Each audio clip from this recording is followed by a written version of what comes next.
99.7 Power FM. Just it wasn't too long ago when you guys were playing here in Texas, and I know you mentioned yesterday that there's a lot of shows that you guys like to play Texas a lot because usually the crowds are pretty cool. Yeah. People are pretty receptive, and it's definitely a big state, so you can always even do like a little mini tour in Texas. Yes, we've talked about doing a tour that is only Texas. Yeah.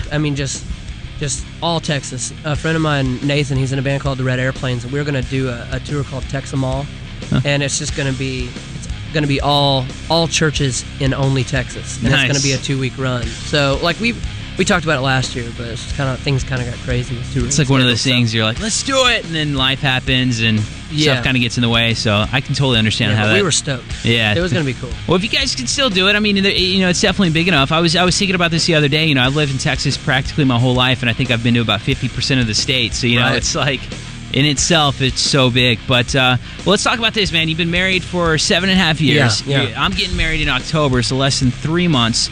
Tell me a little bit about what life is like, as a married man with balancing a family and also traveling in a full time, being in tour, all that. Yeah. Congratulations, first of all. Thank you. That's awesome. Yeah. That's cool. Seriously, like, with any relationship, whether it be your best friend or at work or, with your spouse, whatever, I mean, there has to be nurturing going on. And the thing that my wife and I have talked about, in the past couple years, like, if a relationship is not being nurtured, and if you're not moving forward, it's actually dying. Like, it's just decaying. It's going backwards. And so often we're like, oh, cool, yeah, things are good right now. But you don't do anything to make it even better. You know what I Right. mean? It's like you coast. And guys are really, really bad about just coasting, where the wife probably would like more time, or like, it's like, hey, what about me or whatever. And especially with me and touring and stuff, like, man, there's a lot going on because I do all of our booking too. So it's like, I'm always like, oh, wait, hey, what's going on here? So I think it is a juggle. It will always be a juggle. Totally. It's just, I think the same thing with your relationship with God. You wake up in the morning, you make a decision of whether you're gonna try to stay close to Jesus that day. Yeah. Same way you wake up and you're like, I'm gonna love my wife today.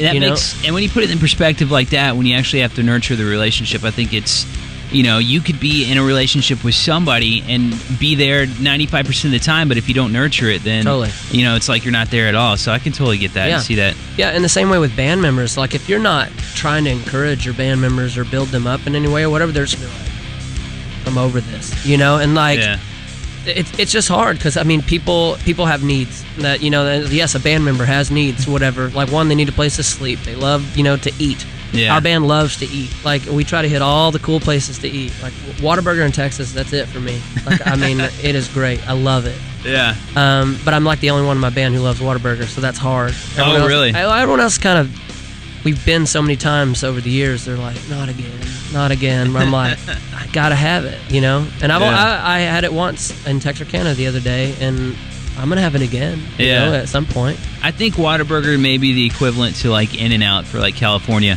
It is. So, and actually I think that, and they just recently had a birthday here too. So if you were here, I think it was Wednesday, and you wore... Is this the orange shirt thing? Yes. I heard about it.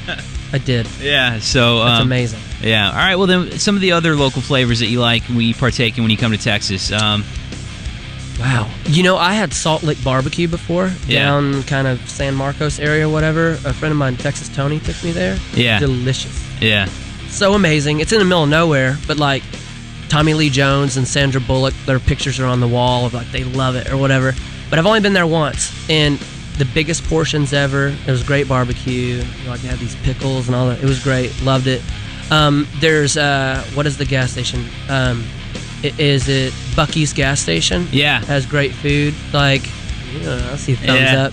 The cleanest, biggest bathrooms ever. We'll drive an extra 100 miles before we stop to go to a Buc-ee's. Just because of like the bathrooms. Bathrooms are like a mall. Yeah. It's incredible, and like when we see is like Buc-ee's and we're like, coming soon, we're like, oh no. Like, it really agitates us, Totally. Yeah. But I mean, Whataburger, Salt Lake Barbecue, there's a barbecue place that's directly by the White Rabbit venue in San Antonio, like some small hole-in-the-wall place. Amazing. Totally. So amazing.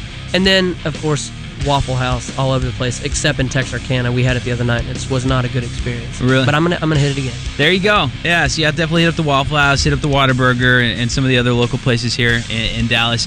Now, tell me about the song that you're about to perform, and how did you decide to cover Cyndi Laupher, and Were you a fan of the music growing up? Did you think, hey, this is definitely has a double meaning and we can apply it to our lives as Christians? Or It was straight up.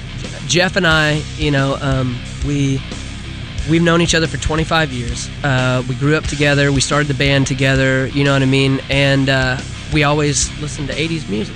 Like all kinds of bands.